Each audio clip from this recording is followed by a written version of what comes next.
Hola, buenas tardes. Bueno, vamos a hablar de eclampsia y su manejo en la unidad de cuidados intensivos. Empecemos con esta primera diapositiva. Aquí mostramos por qué es importante este problema. De todos los pacientes que presentan preeclampsia leve, hasta el 1% va a desarrollar eclampsia. De los pacientes que presentan preeclampsia severa, hasta el 3% va a presentar eclampsia. Ahora, en países con poco desarrollo, donde entra en este caso México, se llega a presentar en 33 a 100 casos por cada 100,000 nacimientos.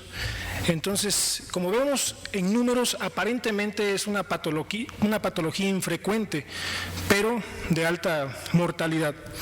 Entonces, en América Latina, que es donde nosotros nos ubicamos, y el Caribe, los trastornos hipertensivos del embarazo van a constituir la principal causa de muerte materna en este grupo de países.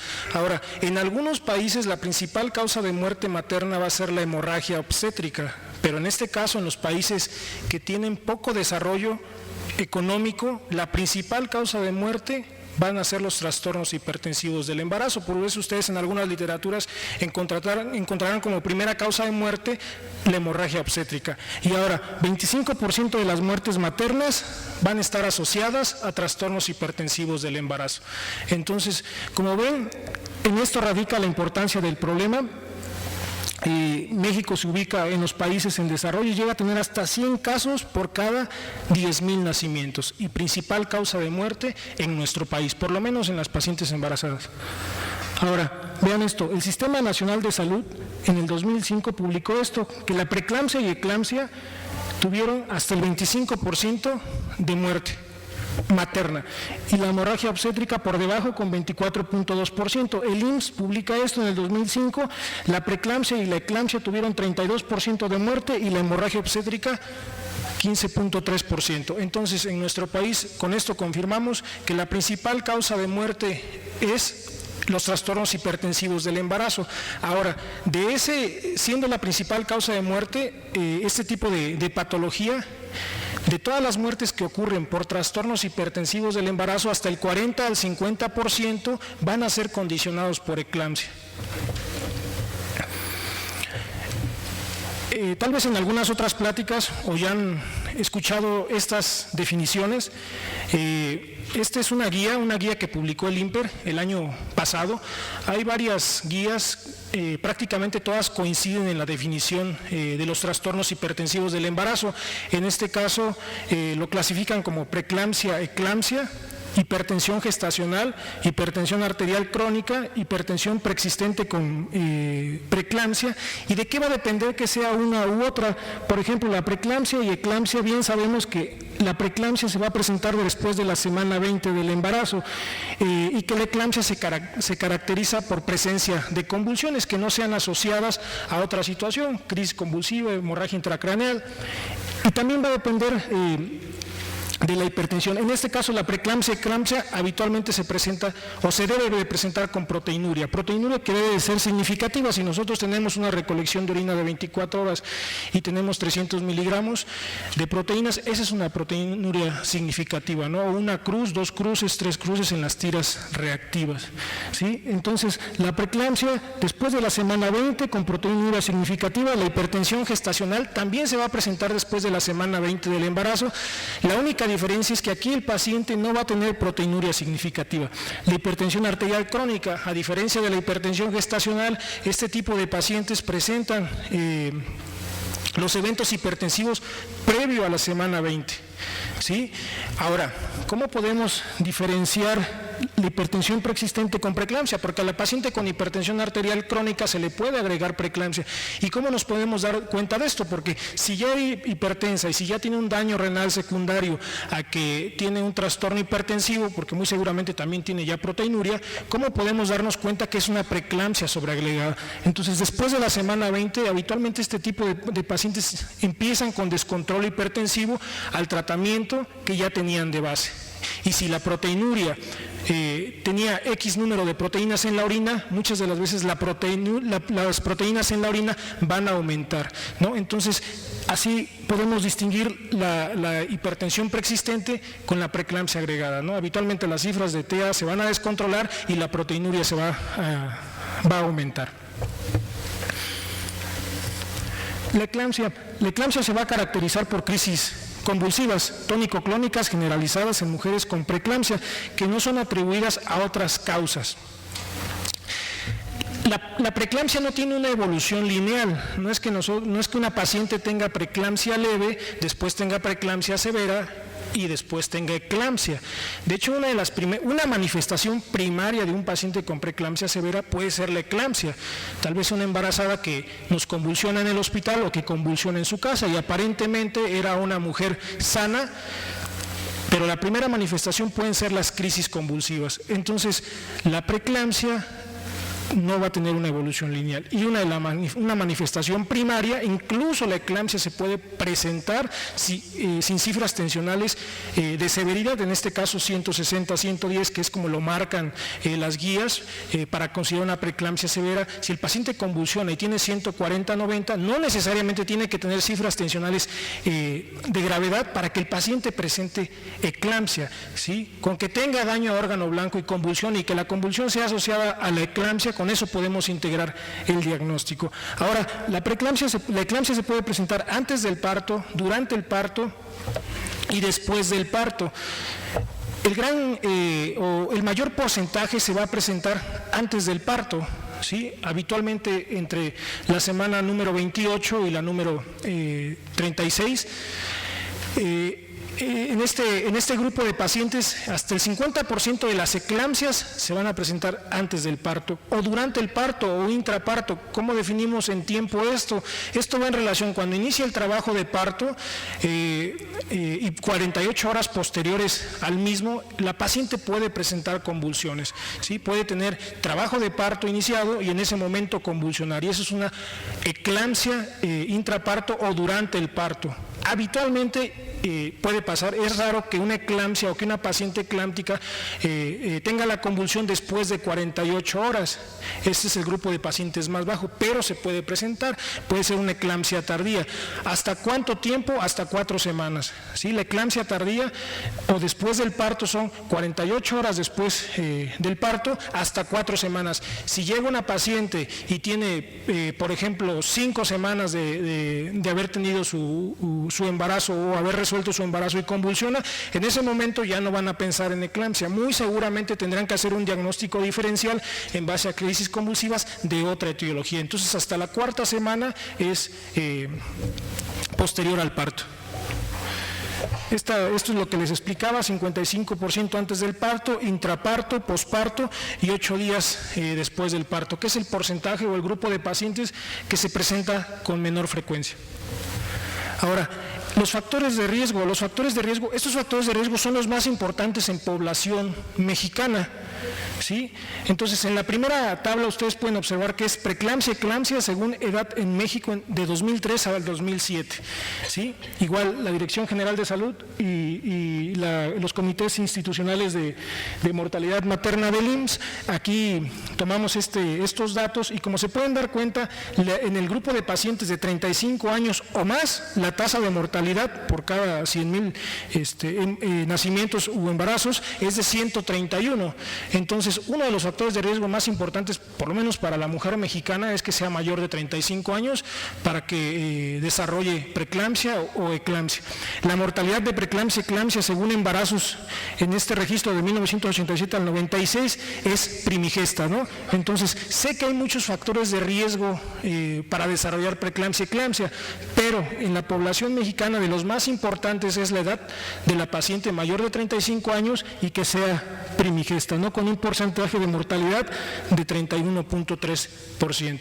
Ahora, en relación a las semanas de gestación, lo más frecuente es que se presente entre la semana 28 y la semana 36, con un 45% de porcentaje, ¿sí? Las consultas prenatales, esto resulta hasta obvio, muchas de las veces o la mujer que tiene más riesgo de desarrollar trastornos hipertensivos del embarazo son las mujeres que tienen menos consultas prenatales, ¿no? Entonces, que esto pues muchas de las veces va ligado a cuestiones socioeconómicas y socioculturales. Ahora, ¿qué signos o qué sintomatología es importante para nosotros en relación a la predicción de mortalidad en las pacientes con eclampsia? Esto, lo más común es que la paciente o las pacientes refieran cefalea, síntomas visuales y dolor en epigastrio, pero de los síntomas que les acabo de mencionar, ¿qué tan sensible o qué tan específicos son para el paciente con eclampsia? Vean, el 98% de la cefalea tiene una sensibilidad del 98% para eclampsia, pero su especificidad es muy baja, tiene mayor especificidad para HELLP. Entonces, los síntomas visuales, una sensibilidad de 85% para eclampsia, más específico para HELLP. Entonces, el dolor en epigastrio, 68% y 92%, ninguno de los dos nos sirve para eclampsia, ¿no? Entonces, puede presentarlo. ¿Cuál es el síntoma más común? La cefalea. Con esto podemos predecir desenlaces fatales o desenlace como mortalidad en ese tipo de pacientes. Claro que no. Aunque, vean esto, los síntomas que predicen resultados maternos adversos en mujeres con preeclampsia. El área bajo la curva, o de estos síntomas, el que tiene mejor área bajo la curva es los síntomas visuales. La gran mayoría de los pacientes que tengan síntomas visuales va a tener desenlaces peores o tiene mayor riesgo de mortalidad, pero esto es clínica. El uso exclusivo de la sintomatología o de la clínica es insuficiente para determinar el riesgo de una paciente con preeclampsia. Se veía muy bien, esta es una frase habitualmente que va ligada a cuestiones de tragedia. ¿Por qué? Entonces, si la clínica resulta insuficiente, debe de haber algo que nos ayude un poco más. Entonces, este es un estudio publicado hace 3 años en el Lancet, donde hospitales canadienses proponen un sistema de puntuación para valorar el riesgo de mortalidad o del desenlace fatal en los pacientes con preeclampsia. Toman en cuenta estos parámetros: edad gestacional, disnea, saturación periférica, plaquetas, creatininas y la AST. Entonces, si ya sabemos la sensibilidad y la especificidad de los síntomas, si sabemos que el síntoma más frecuente es la cefalea, pero que el que se asocia más a desenlaces fatales son los trastornos visuales, y si a esto le agregamos el PIERS, nosotros podemos establecer qué paciente con preeclampsia a 48 horas tiene mayor riesgo de muerte, ¿sí? Entonces, eso es lo más importante. ¿Por qué? Porque debemos de clasificar y estratificar bien a las pacientes para que sepamos hacia dónde va esa paciente. Ahora, vean, hablando de tratamiento, muchos de nuestros tratamientos están bien intencionados, pero muchas de las veces los tratamientos están mal indicados por malas mediciones, están mal indicados por malas decisiones. Entonces hay errores en los tratamientos, pero ¿por qué ocurren esos errores? Antes de dar un tratamiento debemos de pensar por qué se puede equivocar o por qué puede estar mal ese tratamiento. Vean esto, este es un estudio que colombiano describe las características y los factores que contribuyen a la muerte materna asociada a enfermedad hipertensiva del embarazo. ¿Por qué se muere la paciente embarazada? Fue un estudio descriptivo, retrospectivo, se llevó a cabo del 2004 al 2011, involucraron 720,000 pacientes, 389 muertes, y de esas 389, 70 fueron asociadas a enfermedad hipertensiva del embarazo. Vean esto, la gran mayoría de las pacientes se mueren en hospitales de tercer nivel. Se supone que hay más cosas, más recursos, donde está la gente más preparada, pero se mueren en hospitales de tercer nivel, ¿sí? Entonces, primer dato curioso. Segundo dato curioso, la gran mayoría de las pacientes se muere 24 horas después del posparto, o antes de que ocurran 24 horas después del posparto. ¿Por qué? Si se supone que la eclampsia se resuelve con el desembarazo de la paciente o quitando la placenta, que habitualmente es el factor número 1 asociado. Entonces son dos datos curiosos, ¿no? ¿Por qué en un hospital de tercer nivel y por qué se muere cuando ya la paciente ni siquiera está embarazada? Ahora, Los factores que contribuyen a la muerte materna asociada con enfermedad hipertensiva del embarazo, ellos hicieron 3 tipos de poblaciones. 1, retardo en la asistencia de la paciente al hospital. ¿Por qué la paciente no va al hospital? Número 2, ¿por qué la paciente no recibe tratamiento? Y número 3, ¿por qué el tratamiento que recibe es inadecuado? Y vean esto, muchas de las pacientes no van, ¿por qué? Porque no quieren nada más, porque tienen negativa a acudir a los servicios de salud. Muchas pacientes acuden primero con el brujo o el partero antes de ir a un hospital, y muchas pacientes por cuestiones económicas. Entonces, en este grupo, en esta población, el por qué la gente no acude al hospital es por estas razones. Muchas de las mujeres sencillamente no quieren y eso les está condicionando muerte. Entonces, ¿por qué no reciben un tratamiento? ¿Por qué no alcanzan a llegar a la consulta inicial? Y ya una vez que establecemos el tratamiento, ¿por qué? ¿Por qué no funciona el tratamiento? Y pasa esto, ¿por qué hay mal tratamiento? Primero, número 1, por mal diagnóstico, clasificamos mal a las pacientes con preeclampsia y eclampsia.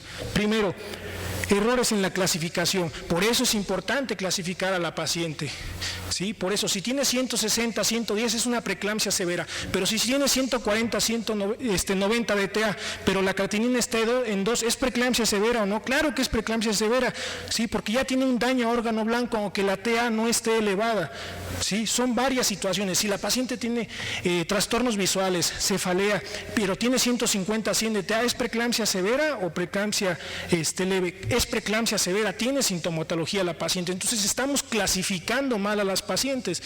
Por eso influye en la mortalidad de las mismas. Ahora, retardo en la sospecha de enfermedad hipertensiva el embarazo, ¿sí? Retardo en los laboratorios, sí, entre otro tipo de situaciones, pero lo primero es que estamos clasificando mal a las pacientes, lo que les comentaba, inadecuado monitoreo clínico, inadecuado monitoreo con signos de alarma posparto. Creemos que cuando la paciente está o está en el posparto ya sacamos la placenta, ya está resuelto el problema. Claro que no, ¿sí? Porque la eclampsia, les comentaba, puede presentarse hasta 4 semanas después del posparto, que es menos frecuente, es cierto, pero se puede presentar. Entonces, después de que la paciente se le resuelve el embarazo, la paciente nos confiamos y no vemos los signos de alarma de este tipo de pacientes, ¿sí? Inadecuado monitoreo de la administración del sulfato de magnesio. El sulfato de magnesio tiene que seguir 24 horas después de la última convulsión o después del parto, tenemos que monitorizarlo. Mala elección, datos, no vigilamos los datos de intoxicación por sulfato de magnesio, entre otro tipo de situaciones, ¿no? Y en la falla del tratamiento, ¿por qué falla el tratamiento? Vean, no administramos los medicamentos antihipertensivos de emergencia. ¿Por qué? Clasificamos mal a la paciente, vemos que está hipertensa la paciente, no tenemos experiencia, no sabemos qué hacer, pero no administramos los medicamentos de urgencia. Y la administración inadecuada, ya que los administramos, pásale menos, qué tal si se hipotensa, bla, bla, bla. Hay dosis, hay protocolos establecidos, solamente hay que seguir los protocolos. No hay profilaxis para la eclampsia con sulfato de magnesio. Si el paciente tiene preeclampsia severa, debe de recibir profilaxis para eclampsia con sulfato de magnesio. Administración de medicamentos no recomendados para el tratamiento de eclampsia, que es una de las situaciones más frecuentes, y ahorita les voy a enseñar por qué. Todos sabemos que el sulfato de magnesio es el tratamiento de primera elección para este tipo de pacientes, pero pocos lo ponemos. Entre otro tipo de situaciones, inadecuado de manejo de fluidos intravenosos. Entonces, y finalmente, las decisiones inadecuadas, las malas referencias, ¿no? Hospitales pequeños que no hacen referencias adecuadas. Entonces, vean los errores que cometemos en el día a día en los pacientes con preeclampsia y eclampsia. Ahora, en relación al tratamiento, sabemos que uno de los tratamientos es el manejo de la presión arterial, pero ¿qué medicamento es el mejor o qué recomienda? En antaño, la hidralazina era el tratamiento de primera línea para la paciente con eclampsia o con preeclampsia severa. Se administraba hidralazina en bolos, pero ¿qué descubrimos? Mayores eventos de hipotensión. Comparado con la betalol, que actualmente es de los manejos de primera línea, y comparado con nifedipino, que también es un manejo de primera línea, tiene más eventos de hipotensión. La hipotensión En cualquier tipo de patología se asocia a mayor mortalidad y no es la excepción la embarazada. Si la paciente se hipotensa, hay más riesgo de que se muera ella y su producto, más riesgo de que se desprenda la placenta, entre otro tipo de situaciones. Entonces la hidralazina se asocia a mayores eventos de hipotensión, por eso dejó de ser un medicamento de primera línea. Ahora, si nifedipino y labetalol son mejores tratamientos, ¿cuál es mejor? ¿Nifedipino, labetalol o qué ventajas tiene uno sobre el otro? Ahora, en este estudio se comparó labetalol de manera intravenosa con nifedipino de vía oral, dos grupos, el grupo de labetalol y el grupo de nifedipino. Entonces, el objetivo primario era ver el tiempo en que se controlaba la presión arterial. Y ven el grupo de labetalol, aquí, tardaron 60 minutos para controlar la TA. En el grupo de nifedipino por vía oral, y en este caso no darle la capsulita, sino el contenido de la capsulita, y no debajo de la lengua, sino exprimirle el contenido de la capsulita, 40 minutos. Número de dosis requeridas para alcanzar control de la TA: 3 dosis con labetalol, 2 dosis con nifedipino. Entonces, aquí aparentemente el labetalol tiene desventajas sobre el nifedipino en el momento de controlar la presión arterial. Hay nifedipino en cualquier hospital, ¿sí? Y es manejo de primera línea para pacientes con preeclampsia y eclampsia. Solo tenemos que picarle con una aguja y darle el contenido a este tipo de pacientes, ¿no? Si no tenemos labetalol, bueno, no tenemos labetalol, pero todos tenemos nifedipino.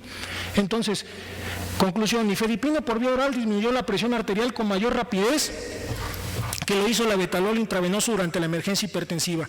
Vean, sistólica, diastólica, vean los dos grupos, tardó menos tiempo nifedipino que labetalol, igual acá.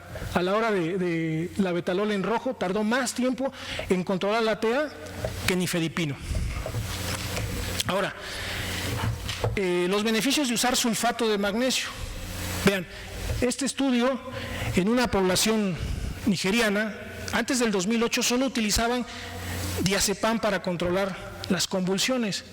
Una de las situaciones que ustedes deben de tomar en cuenta es que cuando la paciente les convulsione, no traten de detener la convulsión, prevengan la siguiente convulsión.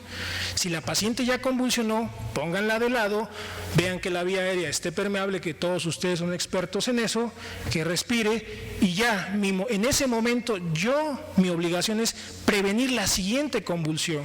Aquí ya convulsionó la paciente, no le pasen 5 de diazepam para que deje de convulsionar, no, imprégnenla de sulfato de magnesio, prevengan la siguiente convulsión, esa es la misión de nosotros. Ahora, antes del 2008, todos utilizaban diazepam y había una tasa de mortalidad del 20% en 1,233 pacientes. Ahora, pero después dijeron los nigerianos: vamos a utilizar protocolo de sulfato de magnesio. Vean cómo cae la mortalidad, de 21% a 2,3%. Dejaron de utilizar diazepam, empezaron a utilizar sulfato de magnesio y la mortalidad prácticamente bajó a nada. Ahora, la recurrencia. ¿Puede presentar recurrencia a las crisis convulsivas aún teniendo sulfato de magnesio? Claro que puede volver a convulsionar la paciente, ¿sí? Hay que reimpregnarla. ¿Puede convulsionar? Claro que puede volver a convulsionar, pero para eso hay otras medidas. ¿Qué ventaja pudiera llamársele ventaja del diazepam sobre el sulfato de magnesio? El costo, pero de ahí en fuera, ninguna.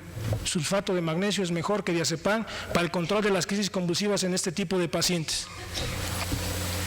Fíjense, desde 1995 sabemos que la fenitoína no es útil o es inferior que el sulfato de magnesio en el tratamiento de la preeclampsia. Gracias a este artículo, nosotros nos dimos cuenta que la fenitoína era inferior para controlar las convulsiones en los pacientes con eclampsia o preeclampsia. Entonces,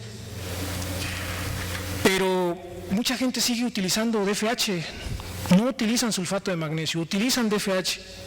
Y hace años que sabemos que el DFH no tiene ventaja sobre el sulfato de magnesio. Ahora, nosotros utilizamos sulfato de magnesio, en México utilizamos sulfato de magnesio. Este es un estudio que me gustó mucho, es un estudio que se llevó a cabo en 22 hospitales de la Ciudad de México. Créanme que intenté ver qué hospitales eran, no encontré. Entonces, de esos 22 hospitales de la Ciudad de México, los que tuvieran pacientes con eclampsia, quisieron evaluar qué pacientes o qué hospitales están utilizando sulfato de magnesio para esta patología, porque todos sabemos que se les da sulfato de magnesio, pero todos lo aplicamos. Vean, el objetivo fue, a 10 años se han evaluado e identificado los tratamientos más eficaces para preeclampsia y eclampsia mediante grandes ensayos y revisiones sistémicas, y se decidió investigar la aplicación de estas intervenciones eficaces, porque una cosa es saber lo que se debe de hacer y otra cosa es hacerlo. Ahora vean esto, uso de sulfato de magnesio en mujeres con preeclampsia en México. Este grupo de pacientes, con un rango de 1% a 9%, vean, solamente 8 hospitales de los 22 de la Ciudad de México utilizan sulfato de magnesio para el tratamiento de la preeclampsia severa. Y de esos 8 hospitales en un rango de 1 a 9%. ¿Sí? Eclampsia, solamente 11 hospitales de 22 utilizan sulfato de magnesio, con un rango de 9% hasta 60%. Entonces, a pesar de que sabemos que los pacientes, que este tipo de patología, el fármaco de elección es el sulfato de magnesio, no lo utilizamos. En el año 2007, la fenitoína fue ampliamente utilizada en México, incluso para fines de este estudio. En el 2007 se utilizaba más fenitoína para pacientes con preeclampsia y eclampsia, más fenitoína que sulfato de magnesio para el 2007. Más de un 25% de las pacientes con preeclampsia grave en México no reciben sulfato de magnesio y el 25% de las eclámpticas tampoco. ¿Y por qué no se utiliza el sulfato de magnesio? Para fines de esta literatura, es demasiado barata para motivar su fabricación en serie. Pues es muy barato, ningún laboratorio se va a poner a fabricar sulfato de magnesio si las ámpulas son tan baratitas. Y es una patología relativamente infrecuente, sí, ya lo vimos. Menos del 1% de la población va a presentar eclampsia o trastornos hipertensivos del embarazo, ¿sí? Pero cuando nos enfrentamos a ese tipo de pacientes, pues no sabemos qué hacer porque es una patología relativamente infrecuente y falta de experiencia. Muchos sabemos que se utiliza sulfato de magnesio, pero no sabemos cómo lo vamos a aplicar. Esa es otra situación. Entonces, todas las mujeres durante el embarazo con preeclampsia severa deben recibir sulfato de magnesio como profilaxis de eclampsia. Esquema recomendado del sulfato de magnesio, una dosis inicial de 4 gramos en 5 minutos, seguido de 1 gramo por hora, mantener 24 horas posterior a la última convulsión o 24 horas después del parto. Si el paciente tiene recurrencia de convulsiones, vamos a reimpregnar con 2 a 4 gramos. ¿Cuáles son los niveles séricos? De 4 a 8 gramos, algunos dicen 4.5, 8.5 miligramos en sangre. Entonces, de las pacientes eclámpticas, cuando presentan la primera convulsión, solamente el 10% de los pacientes va a presentar una segunda convulsión, ¿sí? Entonces hay que reimpregnar a ese tipo de pacientes, ¿no? Líquidos. En cualquier patología el balance de líquidos positivos se correlaciona con mayor mortalidad. Hay que dar dosis de carga de 250 mililitros, pasar en 15 minutos. Esto si el paciente no tiene datos de congestión pulmonar, y utilizar solución Harman 80 mililitros por hora IV o 1 mililitro por kilo de peso, ¿sí? Y evite balance positivo. Más de 2 litros de balance positivo en las primeras 12 horas aumenta la mortalidad en este grupo de pacientes. Otra situación, el colapso materno, que es un evento agudo que involucra al sistema cardiorrespiratorio y o cerebral que resulta en disminución o ausencia del estado de conciencia, potencialmente mortal en cualquier estadio del embarazo y hasta 6 semanas después del mismo. Entonces, ¿qué patologías entran dentro del colapso materno? La eclampsia, el paciente puede convulsionar. Si convulsiona el paciente, ¿qué vamos a hacer? ABC. Les repito, no intenten detener la primera convulsión, prevengan la segunda convulsión. Entonces, si ya está convulsionando la paciente, denle de cúbito lateral, vean que la vía aérea está permeable y en ese momento imprégnenla con sulfato de magnesio y en ese momento prevengan las recurrencias de las convulsiones. Este es el mismo esquema, ya se los había comentado. Si persisten o reaparecen las convulsiones, nueva dosis de sulfato de magnesio, confirmar eclampsia y descartar otras causas neurológicas de colapso y convulsiones maternas, como cuáles, hemorragia intracraneal, entre otras situaciones, ¿no? Ahora, prevengan la segunda convulsión, cumplan sus metas. ¿Cuáles son las metas? 130-40 de TA sistólica, 90-100 de TA diastólica. Eviten la hipotensión materna, aseguren el adecuado estado hídrico, plaquetas más de 75,000 y monitoreo continuo. ¿Cuándo se va a operar la paciente si convulsiona ahorita? Dos situaciones importantes: estabilidad de la madre y estabilidad del feto. Si después de una convulsión, mi primera misión es estabilidad hemodinámica. Mientras, si la paciente está estable hemodinámicamente o recupera la estabilidad hemodinámica, tengo hasta 24 horas para operar a la paciente. Si el feto está estable en las pruebas, en la PCS o el Doppler de arterias uterinas o todo ese tipo de situaciones que valoran el estrés fetal, ustedes, si está estable, tienen 24 horas para que la paciente pueda ser operada. Si no está estable, hay que resolver ese embarazo de manera inmediata, ¿sí? Para fines prácticos, si está comprometida la madre o está comprometido el producto, hay que resolver ese embarazo. Si no, tenemos hasta 24 horas.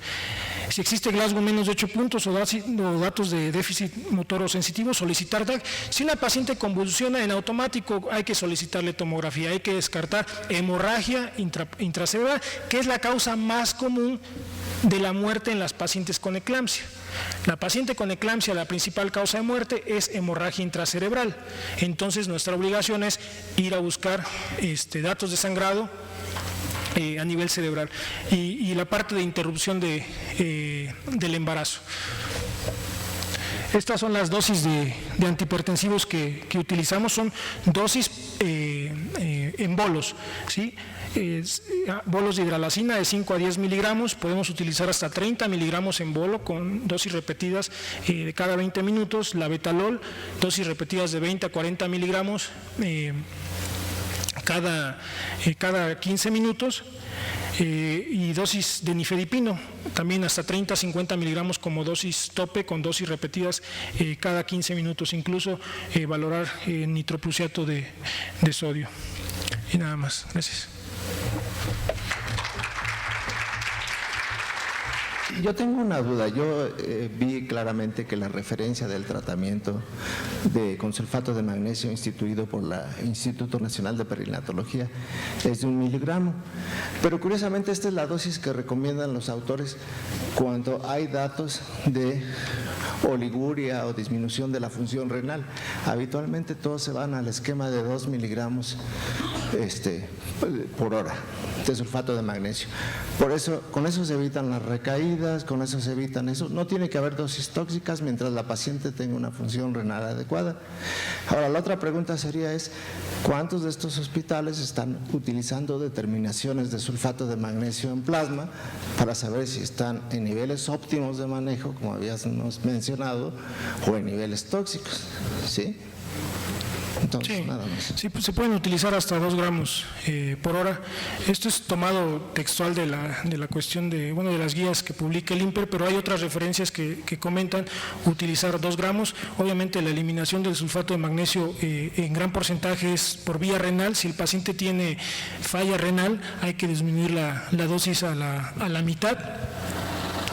Lo ideal es manejar los valores séricos de magnesio para que con eso tengamos un mejor control, pero siempre pues existe la clínica, ¿no? Los famosos, el reflejo rotuliano, que cuando desaparece, muy seguramente el paciente tiene por lo menos arriba de 9 de magnesio sérico. Otra cosa. Respecto a la hidratación es peligrosa siempre y cuando no rompas la vasoconstricción. Pero si tú en un momento dado estás dando antihipertensivos y todo, no debes de tener tanto temor a sobrehidratar a tu paciente, porque la tendencia al edema pulmonar va a ser mucho menor, ¿sí? Ahora, hay gente que se quiere hacer esto guiado por presión venosa central. No sirve para nada en la paciente embarazada. O si la tiene, lo único que sirve es simplemente positivizar la presión venosa central. Con que esté arriba de 0, con que tenga 1 es suficiente, no necesitas llevarla a niveles normales de presión venosa central, y eso es una guía también para hidratar a las pacientes. Sí, o sea, la PVC con el paso de los años ha perdido credibilidad, por lo menos en cuidados intensivos. son de las cosas que menos utilizamos o en las que menos confiamos. El balance positivo siempre se va a asociar a mortalidad en cualquier patología, no solo en la embarazada. Obviamente nosotros como médicos debemos de valorar a la paciente. Digo, si la paciente tiene eclampsia pero me empezó a sangrar, pues no por eso yo voy a decir, no, el balance positivo no está indicado. Pues si está sangrando en ese momento debemos de recuperar esa parte, ¿no? Dependiendo del contexto del paciente.